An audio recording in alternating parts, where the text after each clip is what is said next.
Hi friends, ఈరోజు మన recipe వచ్చేసి గుడ్డు పులుసు.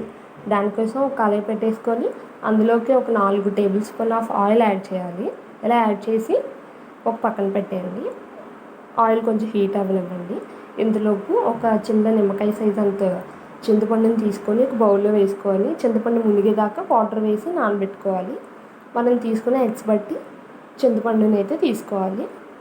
తర్వాత ముందుగా మనం ప్రీహీట్ చేసిన ఆయిల్లోకి ఒక 3 to 4 పచ్చిమిర్చి, అలాగే ఒక మీడియం సైజ్ ఆఫ్ 2 ఆనియన్స్ కూడా యాడ్ చేసుకోవాలి. బాగా చిన్న ముక్కలుగా కట్ చేసుకోవాలి. ఇంకా వీలైనంత చిన్న ముక్కలు అయితే కట్ చేసుకుంటే బాగుంటుంది, గ్రేవీ కాబట్టి. ఇలా కట్ చేసి యాడ్ చేసుకున్న తర్వాత దీన్ని అంతటిని బాగా కలపాలి.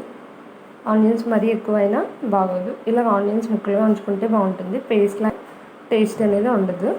ఇలా యాడ్ చేసిన తర్వాత కొంచెం మగ్గాక ఒక రెమ్మ కరివేపాకు కూడా యాడ్ చేయాలి. ఇలా యాడ్ చేసిన తర్వాత కొంచెం మగ్గనివ్వాలి. మరి గోల్డెన్ బ్రౌన్ కలర్ అవసరం లేదు. తర్వాత ఒక 2 మీడియం సైజ్ అంత టమాటాలు కూడా యాడ్ చేయాలి. చిన్న ముక్కలుగానే కట్ చేసుకోవాలి, అవి కూడా బేగా మగ్గాలి కాబట్టి. దీన్ని అంతటినీ బాగా కలిపేయాలి. కలిపిన తర్వాత మనకు టమాటా ముక్కలు ఎలా అయినా మగ్గిపోతాయి, కానీ ఇప్పుడే సాల్ట్ అవి యాడ్ చేసుకుంటే కొంచెం ఎక్స్ట్రా టేస్ట్ అనేది యాడ్ అవుతుంది. కాబట్టి నేను ఒక చిటికెడు పసుపు, అలాగే హాఫ్ స్పూన్ ఆఫ్ సాల్ట్, ఒక స్పూన్ కారం కూడా యాడ్ చేసేసుకుంటున్నాను. ఇలా యాడ్ చేయడం వల్ల ఎక్స్ట్రా టేస్ట్ అనేది యాడ్ అవుతుంది. ఇప్పుడే టమాటా ముక్కలు అవి మగ్గినప్పుడే కారం అనేది దానికి బాగా పడుతుంది. కాబట్టి ఇప్పుడే అన్నీ యాడ్ చేసుకొని దీన్ని అంతటినీ బాగా కలిపేసుకొని మూత పెట్టుకోవాలి. ఒక 2 నిమిషాలు బాగా టమాటా ముక్కలు మగ్గి టమాటా మీద ఆయిల్ బాగా తేలాలి. అప్పుడే టేస్ట్ అనేది ఎక్సలెంట్గా ఉంటుంది. ఇలా వేసిన తర్వాత ఒక 2 నిమిషాలు సిమ్లో పెట్టి మూత పెట్టేయాలి. ఇలా మూత పెట్టిన తర్వాత బాగా మగ్గిపోద్ది కదా. మగ్గిపోయిన తర్వాత ముందుగా మనం తీసి ఉంచుకున్న చింతపండు రసాన్ని కూడా ఇందులో యాడ్ చేయాలి. మనకు కావాల్సిన వాటర్ వేసుకోవాలి.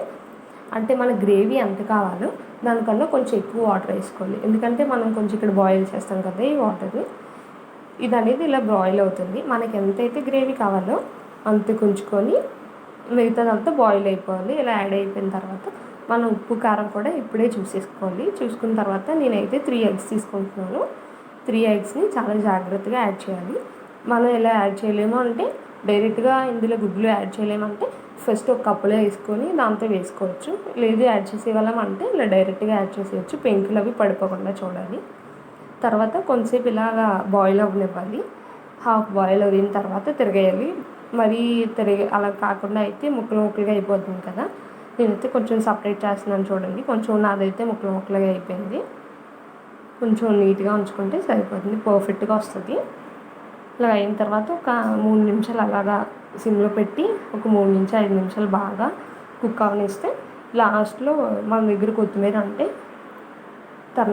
సన్నగా తరిగి దాన్ని కూడా యాడ్ చేసేసుకొని స్టవ్ ఆఫ్ చేసేసుకుంటే సరిపోద్ది. అంతే, టేస్టీ గుడ్లు పులుసు ready. Please do subscribe my channel.